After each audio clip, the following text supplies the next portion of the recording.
వేదాహమేతం పురుషం మహాంతం ఆదిత్యవర్ణం తమస పరస్తాత్ తమేవ విదిత్వా అతిమృత్యుమేతి నాన్యః పంథా విద్యతే యనాయ నాన్యః పంథా విద్యతే యనాయ. ఓం శాంతి శాంతి శాంతి. ఈ యొక్క ఉపనిషత్తు జ్ఞాన గంగా అధ్యాత్మ సత్సంగానికి వచ్చేసినటువంటి వారందరికీ నమస్తే, స్వాగతం, సుస్వాగతం.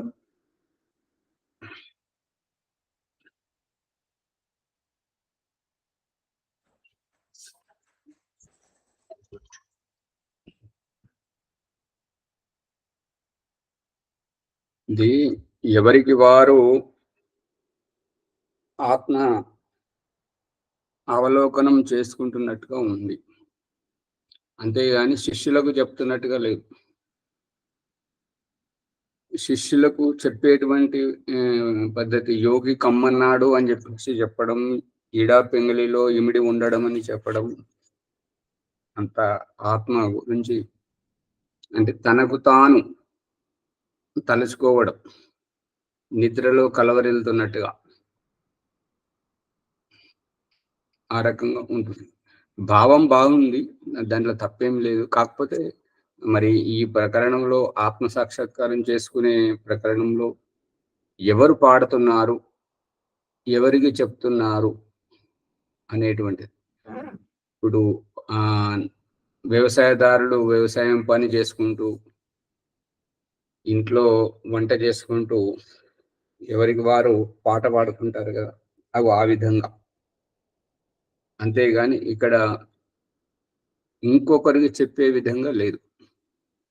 గురూజీ గారు చెప్పింది అర్థం చేసుకున్నారు, అర్థం చేసుకున్నటువంటిది తనను తాను తలుచుకుంటున్నాడు. ఈ విధంగా అది తెలుస్తుంది.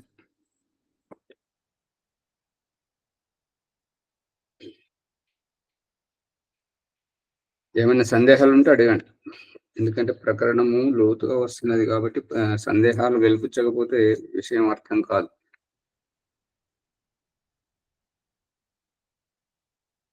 బృహదారణ్యకోపనిషత్తు ప్రథమ అధ్యాయము పంచమ బ్రాహ్మణము యొక్క 2వ ప్రకరణం నడుస్తున్నది.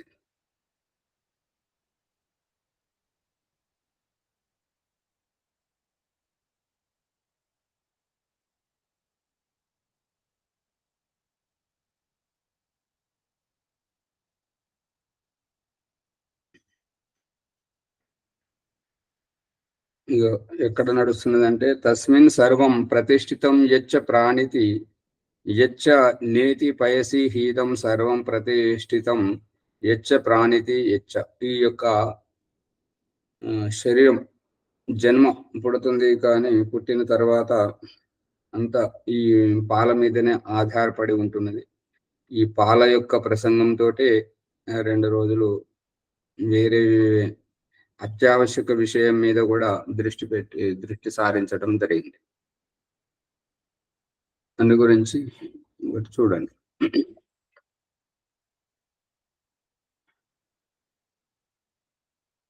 ఏదైతే ఈ పాలలో ఉన్నటువంటి పోషకతత్వం సర్వం ప్రతిష్ఠితం, ఈ పాలలోనే అన్ని రకాలుగా పోషక విలువలు అన్ని కలిగి ఉన్నాయి కాబట్టి యచ్చ ప్రాణితి, ఏదైతే ప్రాణం శ్వాస తీసుకొని బ్రతుకుతూ ఉందో, యచ్చన్న ఇక ఏదైతే ఆ పాలు లేకుంటే ఆరంభ దశలో బ్రతకలేదు అటువంటి స్థితి, తద్ యద్ ఇదం ఆహు, ఆ విధంగా నిరంతరంగా కాలం యొక్క ప్రవాహంలోకి వచ్చింది కాబట్టి నచ్చం.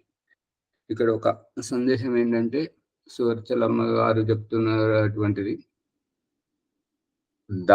దాహం ఎవరికి వేసింది? శరీరానికి దాహం వేస్తుంది, ఆత్మకు కాదు. వాహనం నడిపే వాహనదారుడు టైర్ పంచర్ అయితే ఆయనకి ఏం కాలేదు కదా. డీజిల్ లేకపోతే మరియు బ్రేకులు సరిగా లేకపోతే అవి వాహనంలో అయినా డ్రైవర్కు నడిపే అతనికి అవన్నీ సరిచూసుకోవాలి కాబట్టి ఈ డ్రైవర్ వంటి వాడు ఈ దేహంలో ఉన్నటువంటి ఆత్మ ఆ యొక్క వాహనాన్ని నడిపేటువంటి వ్యక్తి. దాహం వేసేది శరీరానికి, దాహం ద్వారా తీసుకునేటువంటి తరల పదార్థం యొక్క అవసరం భోజనం.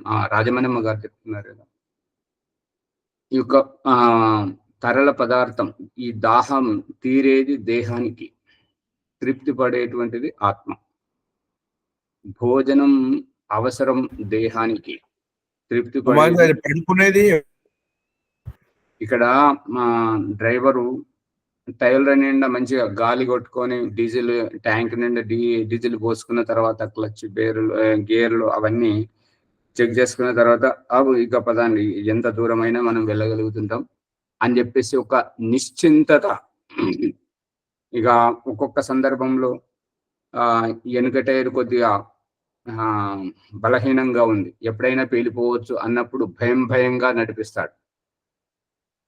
లేదంటే గాలి తక్కువగా ఉన్నా, లేదా పంచర్ అయినా కూడా, లేదంటే గేర్ సరిగా పడకపోయినా, ఈ క్లచ్ సరిగా పనిచేయకపోయినా, ఈ స్టీరింగ్ సరిగా పనిచేయకపోయినా కూడా భయంగా అది దాన్ని పురమాయించుకునే వరకు, వ్యవస్థ చేసే వరకు ఆ విధంగా అసువిధాజనకంగా ఉన్నప్పుడు భయంగా జాగ్రత్తగా ఏ రకంగా అయితే వాహనాన్ని గమ్యానికి చేర్చడానికి ప్రయత్నం చేస్తుంటాడో, అదే విధంగా ఈ దేహంలో ఉన్నంత వరకు సమయానికి భోజనం లభించకపోయినా, తాగడానికి మంచినీళ్ళు కూడా లభించకపోయినా, ఎక్కడ విశ్రాంతి దొరకకపోయినా కూడా జాగ్రత్తగా పడేటువంటిది, శరీరాన్ని నడిపించేటువంటిది ఆత్మ. ఈ ఆకలి దప్పిగల అవసరాలు, నిద్ర యొక్క అవసరం దేహానికి ఉంటుంది, ఆత్మకు కాదు.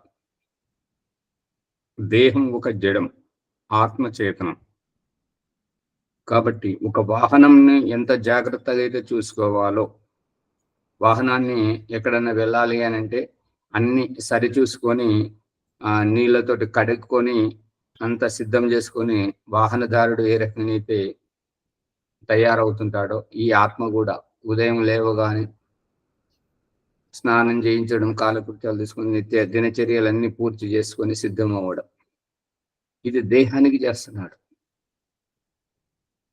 దేహం గురించి జరుగుతున్నటువంటి ఈ ఆకలి దప్పికలు, మలమూత్రాల త్యాగము అనేటువంటి ఇవన్నీ చేసేటువంటిది దేహానికి సేవ చేస్తున్నాడు చేతనం. దేహం వెంటబడ్డాడు, ఈ దేహం గురించి చూసుకుంటున్నాడు. ఇంకా ఈ సందర్భంలో తెలుసుకోవాల్సినటువంటిది అత్యావశ్యకమైనటువంటి విషయం ఏమిటంటే, శరీరాన్ని జాగ్రత్తగా చూసుకోవడానికి, ఏదైనా అనారోగ్యం వస్తే డాక్టర్ దగ్గరికి వెళ్ళడానికి ఎమర్జెన్సీ ఔషధాలు, అత్యవసరం ఆపద్ధర్మంలో ఆత్మరక్షణ గురించి బస్సులో కూడా ఉంటుంటది ఫస్ట్ యాడ్, అంటే ప్రాథమిక చికిత్స అనేటువంటి విధంగా జాగ్రత్త పడి యాత్రలు చేయడానికి మొదలు పెడుతుంటారు. ఇవన్నీ బట్టలు తీసుకోవడం, టూత్ బ్రష్ ఇవి తీసుకోవడం, నూనె తీసుకోవడం, ఇదంతా అత్యవసరమైనటువంటి, దేహానికి కావలసినటువంటి జాగ్రత్త, దేహానికి కావలసినటువంటి డాక్టరు, దేహానికి చికిత్స చేసే డాక్టరు దేహాన్ని గురించి పట్టించుకుంటున్నారు కానీ ఆత్మ గురించి పట్టించుకోవడం లేదు. ఆత్మకు భోజనం జ్ఞానం, పుస్తకం, స్వాధ్యాయం, గురువు, ఉపదేశం, ఇవి ఆత్మానికి సంబంధించినటువంటి. ఇప్పుడు వాహనదారునికి భోజనం పెట్టకపోతే, వాహనంలో డీజిల్ పూర్తిగా ట్యాంక్ నింపుతున్నారు ఎప్పటికప్పుడు, ఏం తక్కువ ఉంచట్లేదు, డ్రైవర్కి భోజనం పెట్టట్లేదు, వాహనాన్ని కడిగిపిస్తున్నారు, రంగులేపిస్తున్నారు, అన్ని చేపిస్తున్నారు, డ్రైవర్కు కేవలం తాగడానికి కూడా నీళ్ళు ఇవ్వట్లేదు. డ్రైవర్ని ఏమి పట్టించుకోకుండా చూస్తుంది. వాహనానికి మాత్రం అద్దాలు తుడవడం, కొద్దిగా అద్దాలు మరకలు పడినా, కొద్దిగా పగులు వచ్చినా కూడా అద్దాన్ని తీసి మార్చేయడం, ఆ టైర్ పాత అది మార్చేయడం, వాహనం గురించి అన్ని చూసుకోవడం జరుగుతుంది. కానీ డ్రైవర్ని పట్టించుకోవట్లేదు. అర్థమవుతుందా? డ్రైవర్ చాగడ పోస్తలేరు. ఒక ఊరికి కార్యక్రమానికి పోతే ఏంటంటే అక్కడ ఇంటి యజమాని తన కార్యక్రమం వ్యస్తంలో తీరిక లేకుండా ఉంటున్నారు. కానీ ఎవరినైతే పండితుడిని పురోహితుని పిలిచారో వారిని పట్టించుకోవట్లేదు. ఆ పండితుని చేస్తే ఎట్లా ఉంటుంటది అది. అదే ఇక్కడ ఆత్మ సాక్షాత్కారంలో చెప్పాల్సినటువంటిది ఏంటంటే, ఆత్మను పట్టించుకోకుండా ఉండి శరీరానికి, శరీర సంబంధాలకు, ఆత్మీయులకు, ఇంటిని, వ్యాపారాన్ని, ఉద్యోగాన్ని, ఇవన్నీ ఆడంబరాలను ఇవి చూసుకోవడం జరుగుతుంది. కానీ ఆత్మను పట్టించుకోవట్లేదు. శ్యామలయ్య గారు పట్టుకుంటున్నారా లేదా? అందుకని ఆచారి ఉండిపోయే శరీరాన్ని పట్టించుకుంటున్నారు, కానీ నిత్యంగా ఉండే ఆత్మను పట్టించుకుంటలేరు. ఉండిపోయేది కాదు, అశాశ్వతంగా నిన్న లేనటువంటి రేపు ఉంటుందో లేదో తెలియదు. అటువంటి ఈ దేహం గురించి ఎంత జాగ్రత్త తీసుకుంటున్నారంటే, ఈ బ్యాంక్ బ్యాలెన్స్ కానీ, లైఫ్ ఇన్సూరెన్స్ కానివ్వండి, ఫ్యామిలీ డాక్టర్ ప్లానింగ్ కానివ్వండి, ఏదైనా కూడా ఈ శరీరానికి వరకే. ఈ దేహమే నేను, ఈ శరీరంనే నేను అనేటువంటి ఆ సందర్భంలో ఇవన్నీ ఏర్పాట్లు చేసుకోవడం జరుగుతుంది. రాజమణమ్మ గారు వింటున్నారా? డ్రైవర్కి శక్తి కావాలి అంటే గారు జాగ్రత్తగా వినండి. మళ్ళీ మీకు అవకాశం వచ్చినప్పుడు అడుగుతుంటారు కదా, శరీరం కోసం తీసుకునేటువంటి ఈ జాగ్రత్తలన్నీ ఇవి శరీరానికి తోటే ఇక్కడే ఉండిపోతుంటాయి. ఇదంతా అశాశ్వతం. ఈ యొక్క తాపత్రయం అంతా ఒత్తొత్తుదే. దీనివల్ల ఏమి అంత ప్రయోజనం లేదు. ఆత్మ గురించి ఆధ్యాత్మిక గురువు ఏం చెప్తుంటాడంటే, నువ్వు శరీరం గురించి ఎంత జాగ్రత్త తీసుకుంటావు దాంట్లో తప్పులేదు, కానీ నీ గురించి కూడా తీసుకో. అంటే ఇద్దరు డాక్టర్లు ఉండాలి. ఇద్దరు డాక్టర్లు ఎవరు అని అంటే, ఒకరు శరీరం గురించి చూసుకునేటప్పుడు ఇంకొకరు ఆత్మ గురించి కూడా చూసుకునేందుకు కావాలి కదా. ఇప్పటివరకు ఆ డాక్టర్ రాలేదు ఆచార్య. ఆ డాక్టర్ మళ్ళీ అదే భాష మాట్లాడుతుంది. భగవంతుడు ఈ సంయోగం కల్పించింది కదా, కరోనాను మా సాకు చెప్పి, కరోనా సాకుతోటి ఈ రకంగా ఏర్పాటు చేశాడు కదా. కరోనా చేసేది ఆత్మనే కదా ఆచార్య. అంటే మా స్మరణకు రాలేదు అనేది ముని గారు చెప్పేదండి.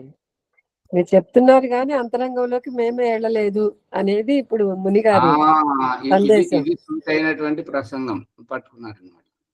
అంటే అంతరంగంలోకి వెళ్ళాలి. వారు ముని గారు ప్రతిరోజు ప్రతి ఒక్కరికి చెప్తున్నారు, సూటిగా చెప్పండి, ఆత్మ దగ్గరికి వెళ్ళండి, ఆత్మను చూపించండి అని. అంటే అది ఏంటంటే ఈ లోతును పట్టుకోలేదు కాబట్టి డాక్టర్లు ఇద్దరు ఉండాలి ఎప్పటికీ. ఒకరు శరీరం గురించి ఉన్నప్పుడు ఇంకొకరు ఆత్మ గురించి కూడా ఉండాలి. శరీరం రోగగ్రస్తమైతే చికిత్సతోటి అవుతుంటది, కానీ ఆత్మ పతనమైతే, ఆత్మ భావజాలం పతనమైతే, అనగారిపోతే, తప్పు చేస్తుంటే, చేయకూడని పనులు చేస్తుంటే, ఒక దొంగల సంయోగంలో ఉంటే, ఒక అబద్ధాలాడే వారి సంయోగంలో ఉంటే అన్ని అబద్ధాలు ఆడడం నేర్చుకుంటుంది. దొంగ సంయోగంలో ఉంటే దొంగతనం చేయడం. ఈ రకంగా ఆత్మను కూడా కాపాడడానికి అందుకని ఈ యొక్క స్వాధ్యాయం అనేటువంటిది రోజు ఉదయం సాయంత్రం స్వాధ్యాయం చేయడం, ఎప్పుడు తీరుకుంటే అప్పుడు వేద స్వాధ్యాయం చేయడం. ఆ వేదం ఒకటే ఆత్మను కాపాడుతుంటుంటది. ఆధ్యాత్మిక గురువు మనకు నేర్పించేది అదే, ఆత్మను పతనం కాకుండా చూసుకుంది. ఒక రాజుకు వైరాగ్యం వచ్చేసి నేను తరించిపోవాలని చెప్పేసి తీర్థ వ్యవస్థ చేశాడు. ఆయన పెద్ద పెద్ద తల పండినటువంటి యోగులను అందరినీ తీసుకొచ్చి వారికి ఘృతాన్ని పంచుతున్నాడు. అందరు వరుసగా కూర్చుండబెట్టి పంచుతుంటే ఆ రాజు వేసి వాళ్ళ కటోర పట్టుకొని కూర్చున్నారు. వాళ్ళందరికీ నెయ్యి వేయాలి. దాంట్లో వేస్తున్నప్పుడు రాజు ఆగిపోతే వీళ్ళంతా శాపనార్థాలు పెడతాడు. వీడు ఎట్టి పిసినారోడు, వీడికి మనసే లేదు వేయడానికి, ఇటువంటి వాడు ఎందుకు పిలిచిందని చెప్పేసి అంటారని చెప్పేసి రాజు భయపడి వాళ్ళు వద్దనే వరకు పోస్తూనే ఉన్నాడు.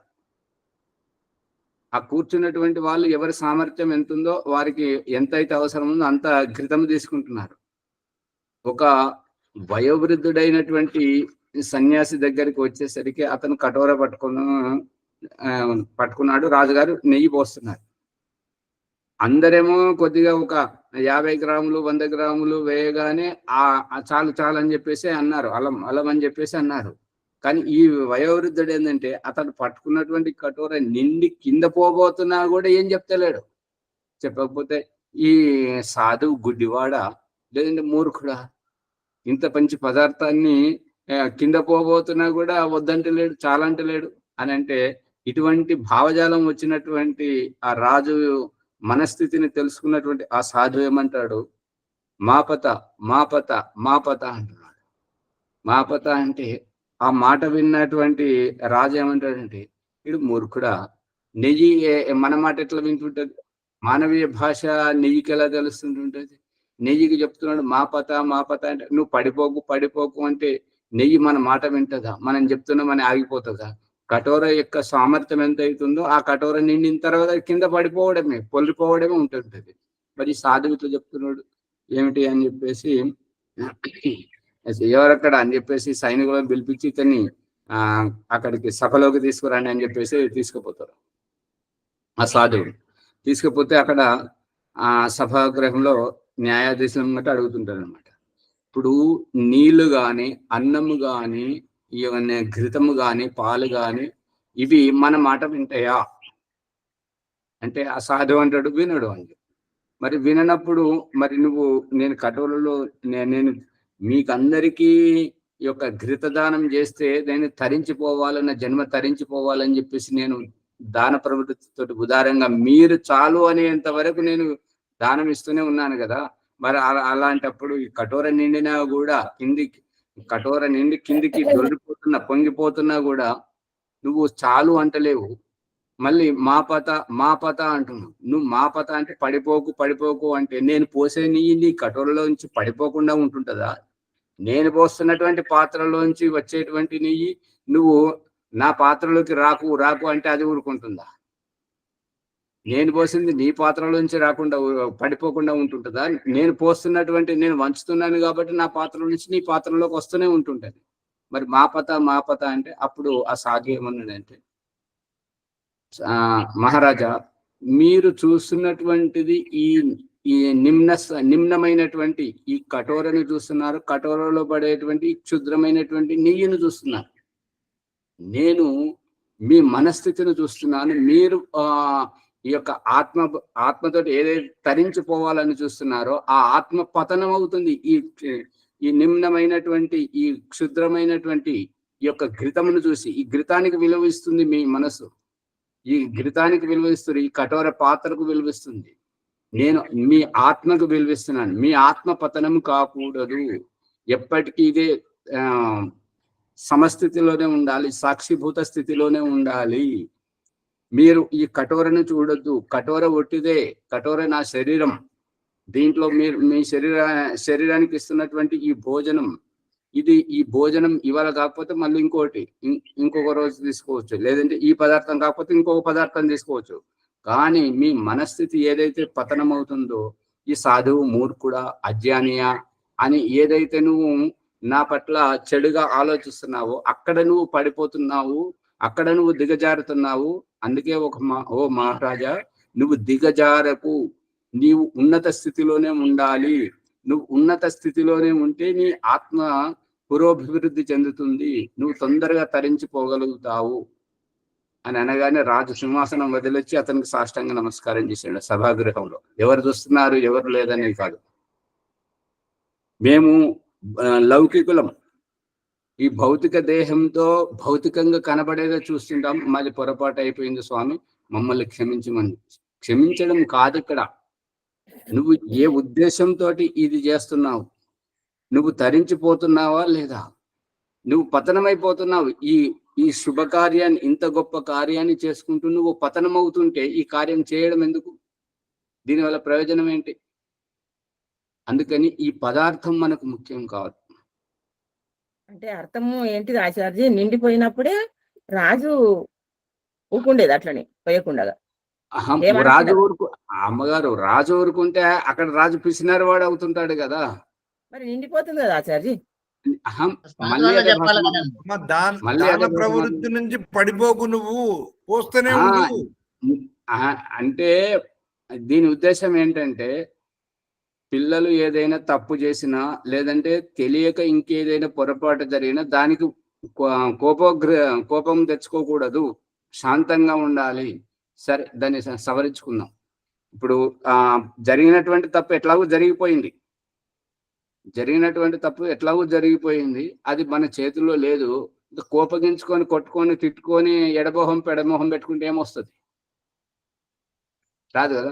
కానీ ఇక్కడ జరుగుతున్నటువంటిది, మీరు చెప్పేటువంటిది జరిగిపోయినటువంటి ఘటన. ఇక్కడ జరుగుతున్నటువంటి ఘటనలో ఆత్మ ఏ రకంగా పతనం అవుతుంటది అనేటువంటిది అక్కడ ఆ సన్యాసి చూపిస్తున్నాడు అన్నట్లు.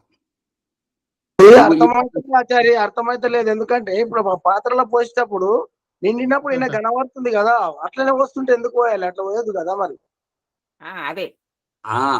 అదే దాన్ని విప్పడానికే ప్రయత్నం చేయడం జరుగుతుంది. ఇప్పుడు ఏంటంటే, ఒక్క నిమిషం ఆచారి, ఆ సందర్భం లోపల ఈ కఠోర నిండగానే ఆ సన్యాసి చెప్పాలి ఏమంటే చాలు అని చెప్పాలి. ఆయన చాలు అని చెప్పకుండా మా పత అంటున్నాడు. అంటే దాంట్లో ఉన్న రహస్యం ఏమిటి? భౌతికంగా చూస్తున్నాడు రాజు, కానీ ఈ సన్యాసి ఆధ్యాత్మికంగా చూస్తున్నాడు. ధ్యానగురం నుంచి నువ్వు పడిపోకు అని చెప్పి భావన వ్యక్తం చేస్తున్నారన్నమాట. అక్కడ రాజు గొప్ప రహస్యం కదా. అంటే సూక్ష్మ విషయం. అమ్మగారు శ్యామలయ్య గారు చూడండి, ఇట్లా వంచి పోస్తున్నప్పుడు ఈ వంచినటువంటి రాజుగారి పాత్ర అంటే అది జగ్గుతోటే పోస్తున్నాడు, ఇంకేదైనా దాంతో పోస్తున్నాడు, అది ఆ జగ్గును చూస్తున్నాడు. జగ్గులోంచి పడేటువంటి నెయ్యిని చూస్తున్నాము మనం భౌతికంగా. ఆ రాజు జగ్గు నుంచి పడుతున్నటువంటి ఆ నెయ్యిని తన కటోరలో తీసుకున్నటువంటి సాధువు ఏం చూస్తున్నాడు అంటే రాజు యొక్క మనస్థితిని చూస్తున్నాడు. ఇది తేడా. ఇప్పుడు మనం ఏంటంటే వాహనం బాగుందా అనేటువంటిది చూడడం ఒకటి. కొంతమంది తెలివైన వాళ్ళు ఏమంటారంటే ఈయనకు నడపడం వచ్చా?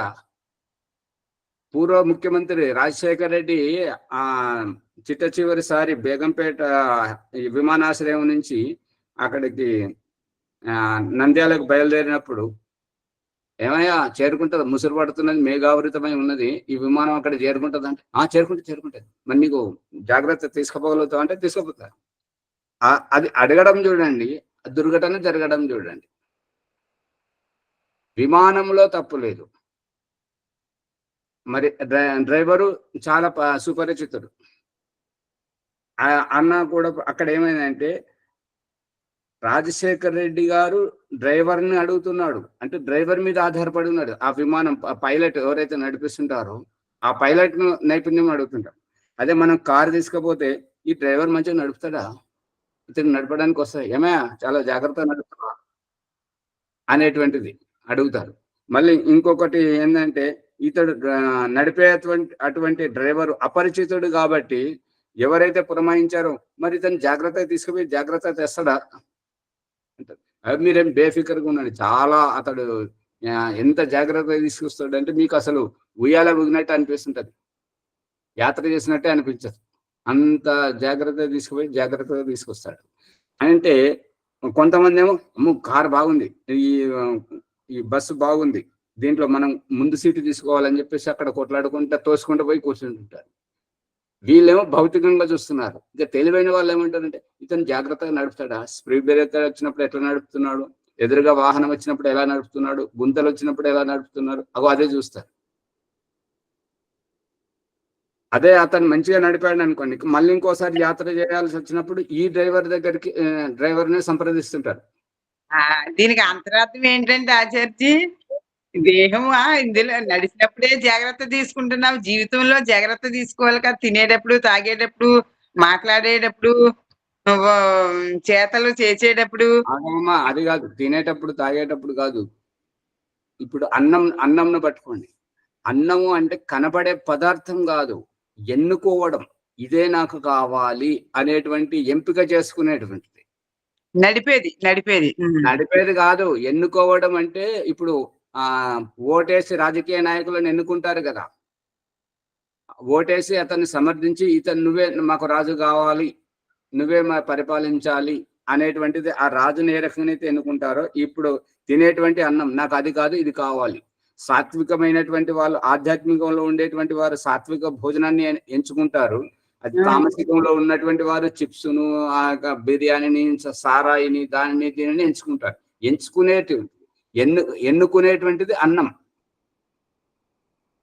ఆ ఎన్నుకునేటువంటిది అంటే డ్రైవర్ మంచివాడైతే డ్రైవర్ను చూడడం, నడిపేటువంటిది అతడే కాబట్టి, అతడే మనల్ని తీసుకొస్తాడు కాబట్టి, ఈ డ్రైవర్ అనేటువంటి వాడు ఆత్మ. ఈ యొక్క బస్సు వాహనం అనేటువంటిది ఈ దేహము. ఇక్కడ సాధువు చూసేటువంటిది డ్రైవర్ ను చూస్తున్నాడు. డ్రైవర్ బాగా నడుపుతాడా లేదా? తెలివైన వాళ్ళు డ్రైవర్ ను మీద దృష్టి పెడతారు. చాలా జాగ్రత్త తీసుకెళ్ళు అని చెప్పేసి చెప్తుంటారు. అదే భౌతిక పరంగా ఆగవమ్మా, వరలక్ష్మి గారు ఆగండి, కొద్దిగా ఓపిక పెట్టండి. ఈ యొక్క భౌతిక పరకంగా ఉన్నవారు మంచి సీటు రావాలి, కిటికీ దగ్గర కూర్చుండాలి, గాలి బాగా రావాలి, బయటకు బాగా కనబడాలని చెప్పేసి దాని గురించి తను కూర్చోవడానికి, తన కోసం, తను ముందుండడానికి కోసం, తన కిటికీలోంచి చూడడానికి దానికోసం తాపత్రయపడతారు. తెలివైనటువంటి వాళ్ళు ఏం చేస్తుంటారు అంటే, నాకు డ్రైవర్ సురక్షితంగా తీసుకురావాలి. ఈ ఇద్దరిలో తేడా ఏంటి చెప్పండి?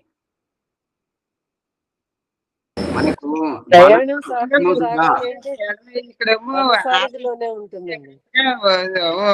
అందు గురించి డ్రైవర్ మీద దృష్టి పెడతాడు. శ్యామలయ్య గారు చెప్పండి, ఏదో చెప్తున్నారు.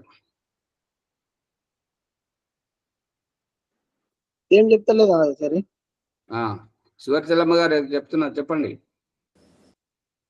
అదే మనం అనుకున్న గమ్యానికి చేరాలి అంటే రథసారథి తను తెలివిగా తీసుకెళ్తేనే కదండి చేరగలుగుతాము. అందుకని వారి ప్రయాణము రథసారథి మీదే ఆధారపడి ఉంటుంది. ఇప్పుడు మహాభారత యుద్ధం అక్కడికి వెళ్తే కొంచెం తొందరగా అర్థమవుతుంటది. మహాభారత యుద్ధం ఆరంభంలో అర్జునుడిని శ్రీకృష్ణుడు తయారు చేసి యుద్ధానికి తీసుకెళ్తుంటాడు. అది ఒక సంఘటన. ఇంకొకటి, కర్ణుడు యుద్ధ క్షేత్రంలో రావాల్సి వచ్చినప్పుడు శల్యుడు ఎప్పుడో కర్ణుడిని నిరాశపరుస్తుంటాడు. నువ్వే యుద్ధం చేస్తావు, అర్జున్ ముందు నువ్వు నిలబడతావా, నీ వల్ల ఏమవుతుంటది, అది ఇది అని చెప్పేసి శల్యుడు కర్ణుడిని నిరుత్సాహపరుస్తూ ఉంటాడు. ఇదైతే తెలుసా? ఇది కూడా గుర్తులేదా? ఎవరు మాట్లాడరు. ఇవన్నీ వెళ్ళలేదు, విన్నాకినప్పుడు అంత అవగాహన లేదు, ఇప్పుడు చూస్తే అవగాహన వస్తుందా చర్చి? శ్యామలయ్య గారు పట్టుకోవట్లేదా? అర్థమైతే లేదు బాగా. మరి అర్థమవుతలేదు. ఇప్పుడు మహాభారత యుద్ధం చూసారా? అవును, చూసినప్పుడు కర్ణుడు ఎలా చేస్తాడు? శల్యుడు నిరంతరం నిరుత్సాహపరుస్తుంటాడు కదా. శల్యుడు అంటే సారథి. ఆ సారథి నువ్వే యుద్ధం చేస్తావు, అర్జున్ ముందు నువ్వు నిలబడగలవా, నీకంత సామర్థ్యం ఉందా, నువ్వు చేసినవులే చాలులే, క్షత్రుడే, సూతపుత్రుడే అని చెప్పేసి ప్రతి క్షణం అతన్ని నిరుత్సాహపరుస్తుంటాడు. రథం కూడా భూమిలో దిగబడితే కూడా సహకరించడానికి రాడు. అవునండి, ఇదంతా ఆ శల్యుడు చేస్తున్నటువంటి, సారథి చేస్తున్నటువంటిది. ఇప్పుడు మన వాహనాన్ని నడిపే అతను తీసుకెళ్లి ప్రమాదంలో ఇరికిస్తే అక్కడ ఇబ్బంది పడేది ఎవరు? మనం యాత్రికులం ఇబ్బంది పడతాం కదా. ఇక్కడ సాధువు చూస్తున్నటువంటిది ఏంటంటే, నీవు ఈ నెయ్యి ఇది కాకపోతే ఇంతకంటే ఇంకా గొప్ప నెయ్యి తీసుకోవచ్చు, ఇంకా మంచిది తీసుకోవచ్చు, ఇంకా మంచి పదార్థాలు తీసుకోవచ్చు, వెండి, బంగారం, వజ్ర వైడూర్యాలు తీసుకోవచ్చు. ఆ పదార్థాలు ముఖ్యం కాదు, ఈ నెయ్యి ముఖ్యం కాదు, నీ మానసిక స్థితి ముఖ్యం. నువ్వు పతనం కాకూడదు.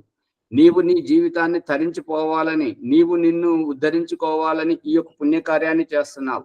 ఈ పుణ్యకార్యంలో నీవు నీవు తరించిపోవడానికి విఘ్నంగా ఈ ఘృత పదార్థం ఇక్కడ ఉన్నది. ఈ కఠోరే, ఈ ఘృత పదార్థము నీవు పతనానికి కారణమవుతుంది. అందు గురించి ఓ మహారాజా, నీ మానసిక స్థితి నుంచి నువ్వు దిగజారకు. అర్థమవుతుందా? మానసిక స్థితి నుంచి దిగజారితే ఈ పదార్థాలు వ్యర్థము, ఈ పుణ్యకార్యాలు వ్యర్థము, ఈ తీర్థాలు వ్యర్థము, ఇదంతా ఒకటిదే. మనం చదివిందంతా ఒకటిదే. మనం పతనం కాకూడదు. మన మానసిక స్థితి నుంచి, ఆత్మిక స్థితి నుంచి. డ్రైవర్ను భోజనం చేయనీయకుండా, నీళ్లు తాగనీయకుండా పదమని చెప్పేసి ముందుకు తీసుకెళ్తే అతని శారీరక స్థితి వల్ల మనల్ని ఎక్కడైనా దుర్ఘటన చేస్తాడా, చేయడా? ప్రమాదంలో పడేస్తాడా, పడేయడా? ప్రమాదంలో ఆయనకు మానసిక స్థితి బాగుండకపోతే ప్రమాదంలో పడతాడు, పడేస్తాడు. ఆయన సరిగా లేకుంటే కింద వేయచ్చు కూడా. తెలివైన వాళ్ళు ఏం చేస్తుంటారంటే, ముందు డ్రైవర్ కొద్దిగా విశ్రాంతినిద్దాం, మనం ఆగుదాం, అతను భోజనం చేసిన తర్వాత కొంచెం విశ్రాంతి తీసుకున్న తర్వాత అప్పుడు మంచిగా ఉత్సాహం వస్తుంటది, అప్పుడు బయలుదేరదామని చెప్పి తెలివైన వాళ్ళు అంటారు. మా అజ్ఞానంలో ఉన్నటువంటి వాళ్ళు పద ఏం కాదు పోని దగ్గరకు వచ్చాం పోని అని చెప్పేసి తొందరపడుతుంటారు. ఇష్టానికి ప్రాధాన్యత విషయం పట్టుబడుతుందా లేదా? ప్రశాంతంగా చేస్తాడు కదా. రామ్ బ్రహ్మచారి గారు నిద్రపోతున్నారా? బాలాజీ గారు పట్టుకుంటున్నారా లేదా? ఆధ్యాత్మికము ఇక్కడ డ్రైవరు వాహనమే అర్థం కాకపోతే, నెయ్యి ఆ కఠోరనే అర్థం కాకపోతే, రాజు సాధువే వీళ్ళ కళ్ళకు కనపడుతున్నటువంటి వీళ్ళే అర్థం కాకపోతే, మీ ఆత్మ సాక్షాత్కారంలో ఆత్మను దేహాన్ని బొలవడం ఎట్లా సాధ్యమవుతుంటది? ఆచార్యజీ, అది ఇంతవరకు తేడా రాలేదు కాబట్టి మనసుకి నెయ్యి అహంకారం రాజుగారు ఆలోచించలేదు. కానీ ఇది మా పదాన్ని ఎందుకు అంటున్నారు అనేది మా పదాన్ని అడిగితే అర్థం. అమ్మగారు, మనకు కనబడుతున్నటువంటిది కఠోర నిండుతున్నటువంటిది, కఠోర నుంచి పొంగిపోతున్నటువంటి నెయ్యిని మనం చూస్తున్నాం. మనం అనుకుంటున్నాం ఆ నెయ్యిని అంటున్నాడని. ఆ సాధువు అంటున్నటువంటిది రాజు. ఈ సాధువు ఇంత ముసలోడై ఉన్నాడు, నెయ్యి పోస్తుంటే చాలు అని అనట్లేదు. ఇతను మూర్ఖుడా లేదంటే గుడ్డివాడా? ఇతనికి కనబడతలేదా? ఇప్పుడు అదే కరెక్ట్ ఆచార్యజీ. ఇప్పుడు రాజుగారు అమ్మగారు, మా పత అనేటువంటిది మా రాజుగారి మనస్థితిని అంటున్నాడు. నువ్వు దిగజారు మనస్థితినే యోగి అంటున్నారు ఆచార్యజీ. అంటే నా అభిప్రాయం ఏంటంటే, ఇప్పుడు రాజుగారు ఇంతమందిలో విడిగా మా పదాలు అంటున్నారు, ఎందుకంటున్నారు, ఈ రంతరంగం ఏంటి అనేది వారిని అప్పుడు ప్రశ్నించవచ్చు కదా. అమ్మా, అది సంస్కృతము. మా పత అంటే పడిపోకు, దాన ప్రవృత్తి నుంచి పడిపోకు అని అర్థము. సంస్కృత భాష అది మా పత. అది తెలుసుకోవాలా. ఇక్కడ అలము అంటే ఆగు అనే సంస్కృత పదాన్ని ఎట్లయితే అర్థం తెలుసుకుంటున్నారో, మా పత పడిపోకు. ఈ తెలుగులో దాని అర్థం ఏంటంటే పడిపోకు అంటే. నెయ్యికి చెప్తే అది పడిపోకుండా, నాకు చెప్తున్నారు, అమ్మగారు చెప్తున్నారని పడిపోకుండా ఉండమని చెప్తున్నారని చెప్పేసి నెయ్యి పడిపోకుండా ఉంటుందా? నేను అదనట్లేదు ఆచార్యజీ. ఏమంటున్నానంటే, మా పద అన్నప్పుడు రాజుగారు ఆలోచన చేయొచ్చు కదా. ఏమనంటే దీంట్లో అంతరార్థం ఏదో ఉంది, లేకపోతే ఎవరు ఇప్పుడు తను అన్నారు అనేది. అదే విషయం ఏంటంటే, రాజుగారు లౌకికుడు కదా, భౌతికంగా కదా, ఆధ్యాత్మికంలోకి ఇంక ప్రవేశం లోతుగా లేదు కదా. అవునవును, అందువల్లనే మరి రాజు లౌకికంగానే ఆలోచిస్తాడు కదా. కాబట్టి మీరు అంతరంగంలో సమాధానం చెప్పారు. మా అంటే వద్దు, పత అంటే పడిపోవద్దు అంటే సాధు. నేను నెయ్యి పోస్తుంటే కటోర నిండి పొంగిపోతుంటే ఈ సాధువు పడిపోవద్దు అని అంటే, నువ్వు పొయ్యకు అనాలి, చాలు అనాలి. గాని పడిపోకు అంటే ఏమన్నట్టు? ఇక్కడ ఎవరు పడిపోతున్నారు? అదే బాహ్య ఆలోచనలో ఉన్నారు కాబట్టి, అంతరంగం గుర్తించారు కాబట్టి ఏమో యోగి తెలియజేస్తున్నారు. బాహ్యంలో ఉన్నారు కాబట్టి. ఒక నిమిషం, అక్కడ స్టవ్ మీద పాలు పెట్టి పిలవానికి పాలిస్తుంది. అది పాలు పొంగిపోతుంటే తల్లి అంటున్నది ఏమంటే, నా ఒళ్ళో పిల్లబడుతుందని నేను లేవలేకున్నాను, పడిపోకు పడిపోకు పాలు ఊరుకుంటాయా కింద ఆచార్య పొంగిపోకు అంటే ఊకుంటాయి అవి. ఆ పాలు ఇవి రెండు వాక్యములోనే ఉన్నాయి ఆచార్యజీ. స్టవ్ ఆపాలి, ఉంటుందాన్ని ఆపాలి గాని అది గ్యాస్ ఆపేసేయాలి. భౌతికంగా చూసినప్పుడు స్టవ్ ఆపడం అది చేయడం అది వేరే. కానీ ఇక్కడ రాజుగారి దగ్గర ఏంటంటే మనస్థితిని అంతఃస్థితిని చూసేటువంటిది. నువ్వు దిగజారకు. రాజమణమ్మ గారు దొంగతనం ఎప్పుడు చేస్తారు? వస్తువు కనపడగానే చేస్తారా, లేదంటే ముందు మనసులో ఆలోచిస్తారా? ప్లాన్ చేసినాక చేస్తాడు. ఇది నాకు కావాలి, ఈ వస్తువుని ఎట్లయినా సరే నేను దీన్ని చేజిక్కించుకోవాలి. ముందు మనసులో ఆలోచిస్తారా లేదా? ఆలోచిస్తారా? ఆ ఆలోచనను సాధువు ఆపుతున్నాడు ఇక్కడ. ఇది లోతైనటువంటిది. ఆ మానసిక ఆలోచన వస్తున్నప్పుడు నేను చేజిక్కించుకోవాలని చెప్పేసి ఆలోచిస్తున్నటువంటి ఆ రాజు యొక్క అంటే రాజు ఈ నెయ్యిని చూస్తున్నాడు. ఈ సాధువు మూర్ఖుడా, అజ్ఞానియా, గుడ్డివాడా? మళ్ళీ మాట్లాడేదంతా ఉట్టిదే. నెయ్యిని పడిపోకు అంటున్నాడు. పొయ్యకు పొయ్యకు అనాలి, చాలు చాలు అనాలి, ఇంకా ఆపేయి అనాలి. కానీ ఈ రకంగా కాకుండా పడిపోకు పడిపోకు అంటే దిగజారకు దిగజారకు. నువ్వు నెయ్యిని చూడకు, నెయ్యి పోని ఈ కటోరే కాదు, నీలో ఉండేటువంటి సద్భావన, సత్ప్రవర్తన, నీ యొక్క సదుద్దేశం, ఆ స్థితి నుంచి నువ్వు పడిపోకు, అక్కడి నుంచి నువ్వు దిగజారకు. శ్యామలయ్య గారు పట్టుబడట్లేదా? బాగా అర్థమైతే సామాన్యులకి ఇంత అర్థం కాదు కదా, అదే లోతైన అర్థం కదా. ఇప్పుడు ఏమైందంటే ఆశ్రమానికి రావాలి, ఆశ్రమం చూసుకోవాలి అని అన్నప్పుడు రెండు కన్నులు అన్నప్పుడు ఓం ప్రకాష్ ఇక్కడికి వచ్చినప్పుడు మొదటిసారి కలిసినప్పుడు ఏమని చెప్పాడు అంటే, ఒక కాలు ఆశ్రమంలో ఉండాలి, ఒక కాలు మీ ఇంటిలో ఉండాలి, దీనిని చూసుకోవాలి దానిని చూసుకోవాలని చెప్పినప్పుడు మీరేం చేస్తున్నారంటే కేవలం తీరిక లేనప్పుడు అక్కడ ఇంటి పనులే చూసుకుంటున్నారు, అక్కడే దానికే ప్రాముఖ్యత ఇస్తున్నారు. కానీ అది శరీరానికి ఇంటిలిపాదికి అది వాస్తవం, అది దాంట్లో తప్పు ఏమాత్రం లేదు. కానీ ఆశ్రమం మన ఆత్మ గురించి ఇక్కడ జ్ఞానం మనకు లభిస్తుంటది కాబట్టి ఆశ్రమం కూడా చూసుకోవడం ముఖ్యమేనా కాదా? ఈ ఆశ్రమం చూసుకునేటువంటి ఈ సాధువు ఏమంటున్నాడంటే ఆశ్రమం చేజారిపోతుంది, ఈ ఆశ్రమాన్ని చూసుకో అని చెప్పి సాధువు అంటున్నాడు. మనస్థితి నుంచి పడిపోకు అని చెప్పేసి. తప్పనిసరిగా ఆశ్రమం కూడా మనదే, మనం చూసుకోవాలి. బాలాజీ గారు అర్థమవుతుందా? అర్థమవుతుంది.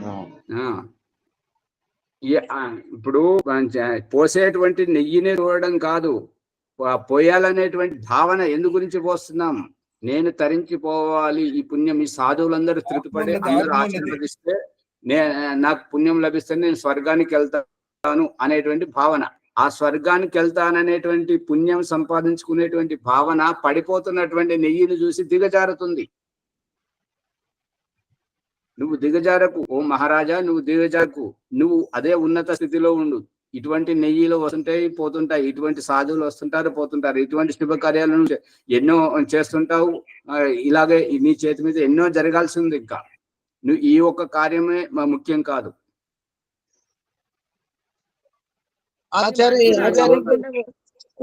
సాధు ఉద్దేశం ఏంటంటే నేను చూసినా చూడకపోయినా నువ్వు ఎంత పోయాలో నువ్వు ఏం చేయాలో అదే చేయి, కానీ నువ్వు అనవసరంగా పోస్తుంటే సరిపోతుంది. మళ్ళీ భాష మాట్లాడతా స్వామి. ఇప్పుడు ఇక్కడ ఏంటంటే రాకుండా ఉండేది ఆచార్య, అమ్మా మనసులో ఈ భావన రాకుండా ఉండేది రాజు. రానియకు అంటున్నాడు. సాధువు ఏమంటున్నాడు, నీలో ఇటువంటి భావన రానియకు. ఈ ఘృతం ఇది సాధువు మీద వదిలిపెట్టు. సాధువు తెలివైన వాడు, అజ్ఞాని, అతనికి ఎంత పోయాలో అతని మీద వదిలిపెట్టు. అహంకారానికి సంబంధించి అహంకారం లేదు, ఏం లేదు. అహంకారాన్నే లేవనెత్తున్నట్టుగా ఏంటంటే పడిపోకు పడిపోకు అని అంటే అహంకారానికి విలువ. ఈ భావన రాకుండా ఉండవలసింది రాజులో.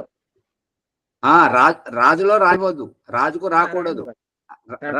కానీ రాజులో వస్తుంది. వస్తున్నప్పుడు ఆ రాజు అంటున్నాడు, మావత నువ్వు దిగజారకు, ఈ ఈ ఈ శుభకార్యం ముఖ్యం కాదు, ఈ సాధువు ముఖ్యం కాదు, ఈ కఠోర ముఖ్యం కాదు, పొంగిపోయే ఆ నెయ్యి ముఖ్యం కాదు. నీ యొక్క మనస్థితి ముఖ్యము. నువ్వు ఉన్నతంగా ఉండాలి.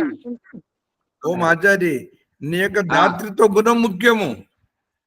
అది అంతే. అక్కడి నుంచి నువ్వు దిగజారి సాధువును తిడుతున్నావు, సాధువు మీద ఆరోపణ చేస్తున్నావు, సాధువు అజ్ఞాని అంటున్నావు, సాధు పిచ్చోడా మాట్లాడరావా గుడ్డివాడా అంటున్నావు. కానీ అది కాదు ఆ రకంగా నువ్వు దిగజారకు అనేటువంటిది అభిప్రాయం. యథార్థం. ఉన్నత స్థితిలో ఉన్నారు కాబట్టి అంతకంటే దిగజారకూడదు.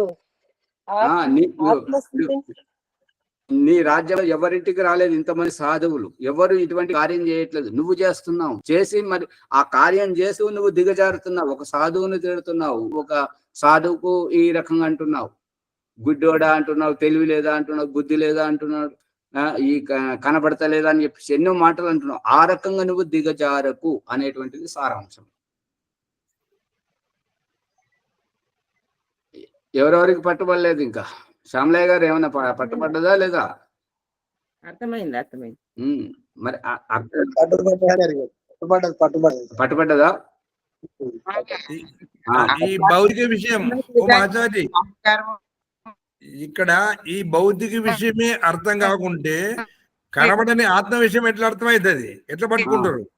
సరే ఉండండి, ఇంకొకటి తొందరగా అర్థమైపోతుంది. మంచి చిన్న సంఘటన. వరలక్ష్మి అమ్మ గారు, మీరు ప్రసంగాన్ని సరిగా మాట్లాడరు, మీ ఫోన్ సరి చేసుకోమంటే సరి చేసుకోరు.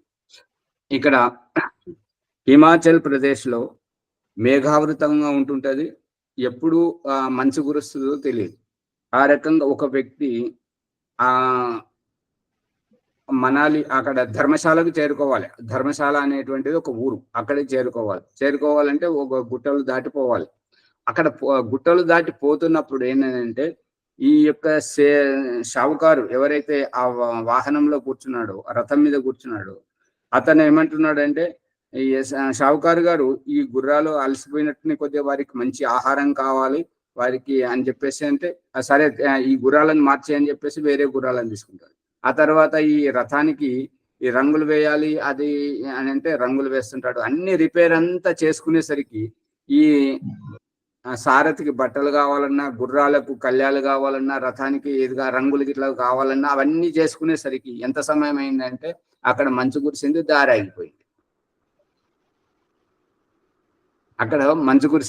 ఆగిపోయింది. ఇప్పుడు ఏం చేయాలి? ఇప్పుడు ఏంటంటే మనం వేరే ఊరు నుండి వస్తున్నాం, తొందరగా చీకటి పడే లోపల లాక్డౌన్ ఏమన్నారంటే 6 గంటల లోపల మొత్తం ఎక్కడి వాళ్ళు అక్కడ ఆగిపోవాలి, లాక్డౌన్ ఇక రావడానికి పోవడానికి లేదు అని అన్నప్పుడు మనం తొందరగా ఇంటికి చేరుకోవాలని అనుకుంటామా లేదా?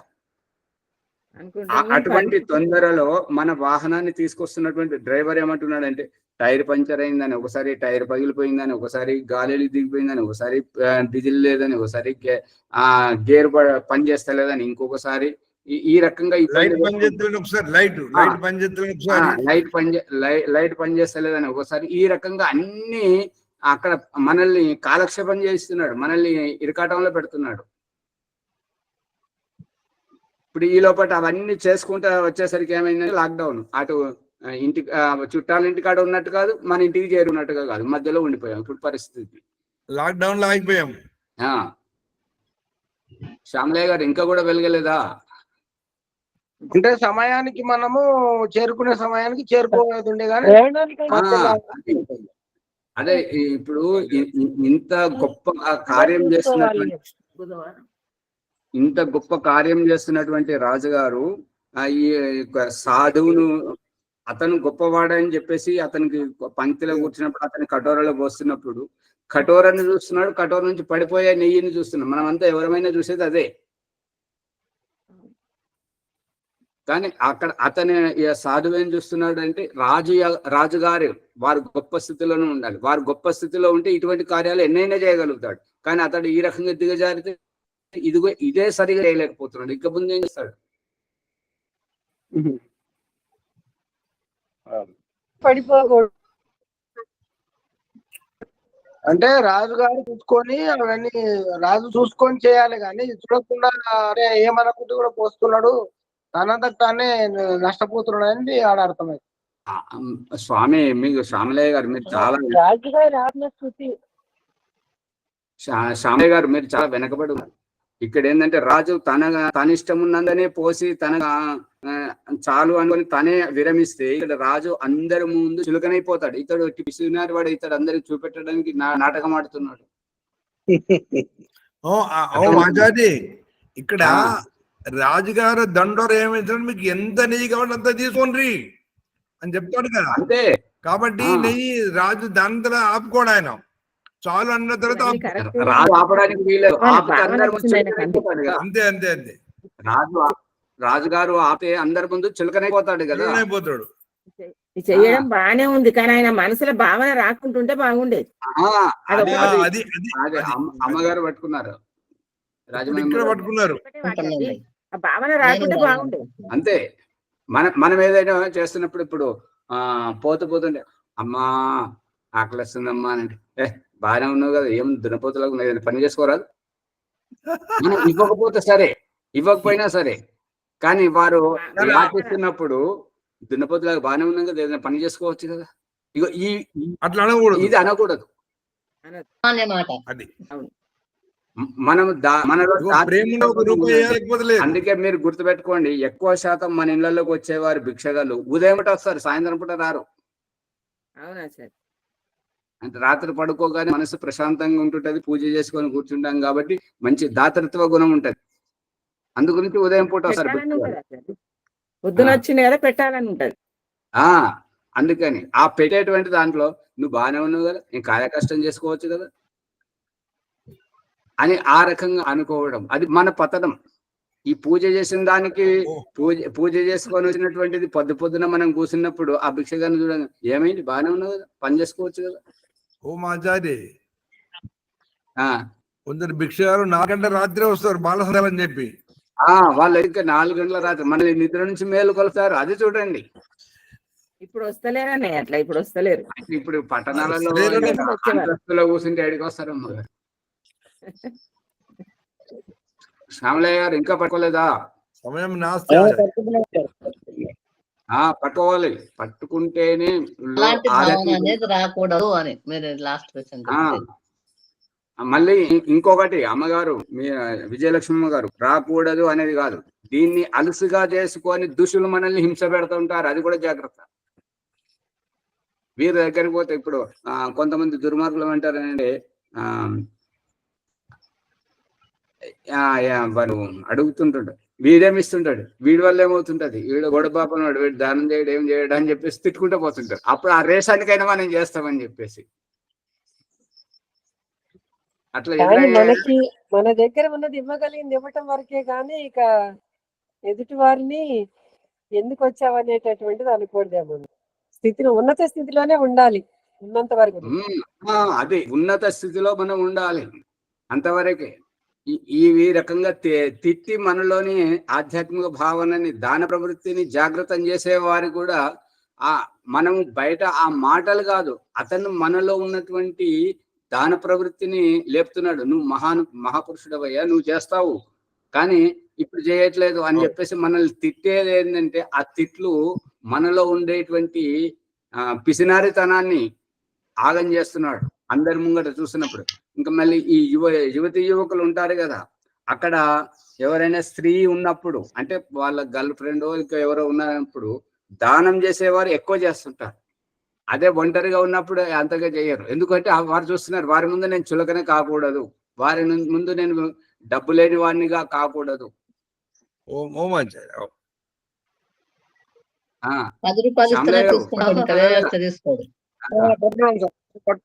మానసిక స్థితి బాలరాజు గారు పట్టుకోవాలి, లోతుగా పట్టుకోవాలి. ఇంకా ఇదైతే దూరంగా ఉంది. రేపు భగవంతుని అనుగ్రహం ఇంకా ఉన్నదైతే ఇక్కడ 10 రోజుల క్యాంప్ ఉన్నప్పుడు ఎదురెదురుగా అక్కడ కూర్చుండే సాధనలో చేయించడం జరుగుతుంటది. సరే సరే సరే. అక్కడ మీ ఆళ్ళు ఏవి సాగవు. ఇప్పుడు ఏంటంటే ఇష్టం వచ్చినప్పుడు వస్తున్నారు, ఇష్టం వచ్చినట్టు పోతున్నారు, ఒక రోజు వస్తున్నారు, రోజు వస్తలేరు. కానీ ఆ రోజు ఇక్కడే 10 రోజులు ఇక్కడే ఉండి భోజన ఏర్పాటు చేయించి సాధనలో వచ్చినట్టు చేయించడం జరుగుతుంది. అర్థమవుతుందా? వరలక్ష్మమ్మ గారు నిద్రపోవద్దు, చాలా జాగ్రత్త. ఇవి లోతైనటువంటి ఎక్కడ దొరవు. అందు గురించి ఇవి మనం చాలా జాగ్రత్తగా వినాలి. అర్థం కాకపోతే మనం ముందుకు పోవడం అవసరం లేదు. ఈ పుస్తకాలు పేపర్లో తిరిగేయడం, ఇన్ని పుస్తకాలు చదివిన అవసరం లేదు మనకు. ఒక్క విషయం లోతుగా అర్థమైతే సరిపోతుంది. ఓకే బాలరాజు గారు ఇంకా తొందరగా రావాలి, ఆలస్యంగా వస్తున్నారు. అవును సార్, మీరు జరలేట. జర జర చాలా రోజుల నుంచి జర జరనే లేట్ అవుతుంది. ఆ జరను జరిపేయండి ప్రభు. స్నానం చేసేవాళ్ళకి లేక మనం ఆ ఆశ్రమాన్ని ముందుకు తీసుకుపోవాలంటే, సారథిగా ఉండాలి అంటే మనం ముందు రావాలి.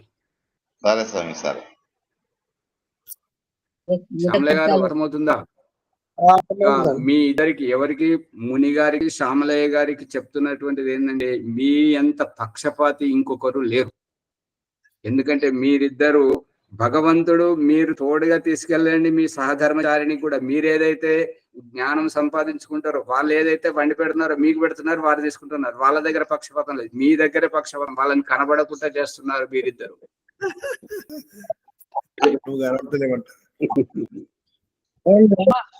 మళ్ళీ అదే చెప్పాలి, నెమ్మది నెమ్మదిగా.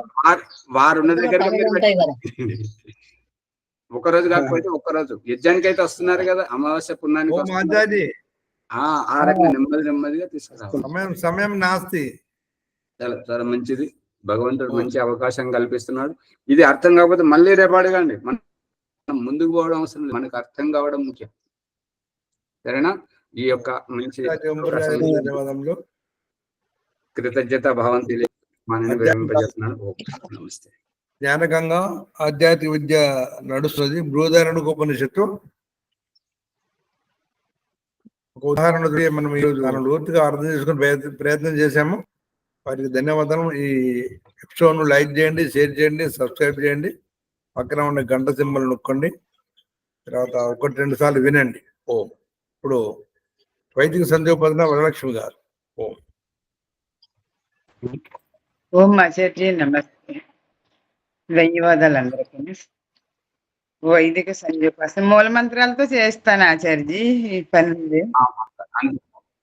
ఓం అమృతోపస్తరణమసి స్వాహా.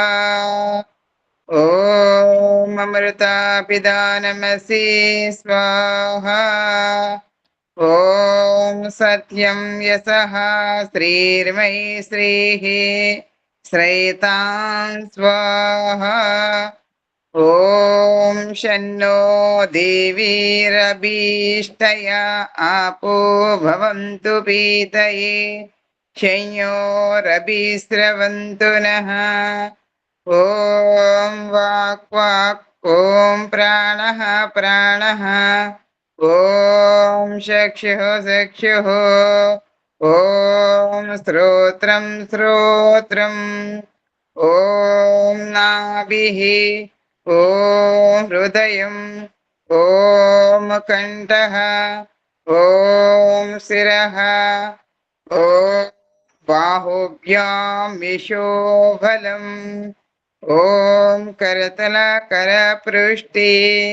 ఓం భూః పునాతు శిరసి. ఓం భువః పునాతు నేత్రయోః. ఓం స్వః పునాతు కంఠే. ఓం మహః పునాతు హృదయే. ఓం జనః పునాతు నాభ్యాం. ఓం తపః పునాతు పాదయోః. ఓం సత్యం పునాతు పునః శిరసి. ఓం కం బ్రహ్మ పునాతు సర్వత్ర. ఓం భూః. ఓం భువః. ఓం స్వః. ఓం మహః. ఓం జనః. ఓం తపః. ఓం సత్యం. ఓం ఋతం చ సత్యం సావిద్ధ తపస్సోధ్యజాయత తతో రాత్రియజాయత. తతః సముద్రో అర్ణవః సముద్రాదర్ణవాదది సంవత్సరో అజాయత. అహోరాత్రాని విదదద్ విశ్వేశ్య మిషతో వసి. सूर्याचन्द्रमसौ दाता यथा पूर्वमकल्पयतु दिव्यं च पृथिवीं चान्तरिक्षमधु स्वः। ॐ शन्नो देवीरभीष्टया आपो भवन्तु पीतये शंयोरभिस्रवन्तु नः। ॐ प्रासीदिगग्निरधिपतिरशितो रक्षितादित्यायिषवः तेभ्यो नमोऽधिपतिभ्यो नमो रक्षितृभ्यो नम इषुभ्यो नम येभ्योऽस्तु। योऽस्मान् द्वेष्टियं वयं दिस्मस्तम्भोजं वेदद्मः दक्षिणादिगिन्द्रोऽधिपतिः स्थिरच्छीराजीरक्षिता पितरशवः तेभ्यो नमोऽधिपतिभ्यो नमो रक्षितृभ्यो नम इषुभ्यो नम येभ्योऽस्तु। योऽस्मान् द्वेष्टियं वयं दिस्मस्तम्भोजं वेदद्मः प्रदीचीदिक्वर्णोऽधिपतिः प्रदाक्को रक्षितान्नमिषवः तेभ्यो नमोऽधिपतिभ्यो नमो रक्षितृभ्यो नम इषुभ्यो नम येभ्योऽस्तु। योऽस्मान् द्वेष्टियं वयं दिस्मस्तम्भोजं वेदद्मः उदीचीदिक्सोमोऽधिपतिः स्वजो रक्षितास्ति निऋषवः तेभ्यो नमोऽधिपतिभ्यो नमो रक्षितृभ्यो नम इषुभ्यो नम येभ्योऽस्तु।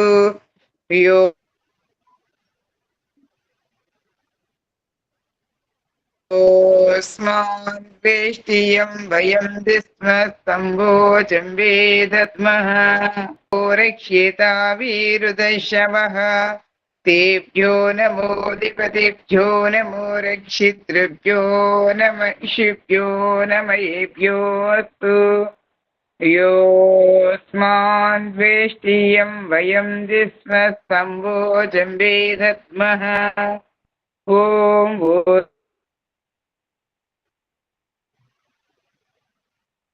ऊर्ध्वादिक् बृहस्पतिरधिपतिः स्वित्रो रक्षिता वर्षमिषवः तेभ्यो नम येभ्योऽस्तु। योऽस्मान् द्वेष्टियं वयं दिस्मस्तम्भोजं वेदद्मः ॐ जातवेदसे सुनवाम सोमा मरातीयतो निदहाति वेदः सनः परिषदति दुर्गाणि विश्वानावेव सिन्धुं दुरितात्य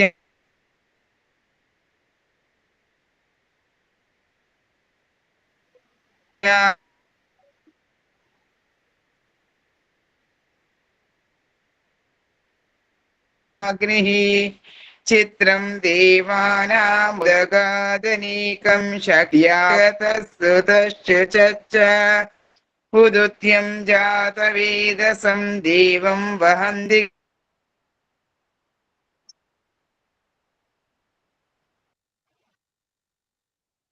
केतवः दृशे विश्वाय चूर्यम् ॐ बुद्भयं तमसस्वरिष्वः पच्यन्त उत्तरम् देवं देवत्रा सूर्यशुर्देवहितं पुरस्ता शुक्रमुचरतु पश्येम हृदयश्यतं जीवेम हृदयश्यतकं शृणुयाम हृदयश्यतं प्रब्रवाम हृदयश्यतम् अदीनासाम हृदयश्यतं भूयच्च चिरदशरात् ॐ शन्नो देवीरभीष्टया आपो भवन्तु पीतये शंयोरभिस्रवन्तु नः। ॐ भूर्भुवः स्वः तत्सवितुर्वरेण्यं भर्गो देवस्य धीमहि धियो यो नः प्रचोदयात्। ఓ పరమేశ్వరాని అనంత కృపచేతను మేము చేసిన ఈ జపోపాసనాది కర్మముల ద్వారమైన ధర్మ అర్థ కామ మోక్ష చతుర్విధ పురుషార్థములు ఈ జన్మలోని వెంటనే మాకు సిద్ధులు ప్రాప్తింపజేయము తండ్రి. ఓం నమః శంభవాయ చ మయోభవాయ చ నమః శంకరాయ చ మహేశ్వరాయ చ నమః శివాయ చ శివతరాయ చ. ఓం షన్నో దేవీరభీష్టం ఆపో భవంతు వీతై శయోరభీస్రవంతు నః. ఓం నమస్తాచార్య, ధన్యవాదాలు.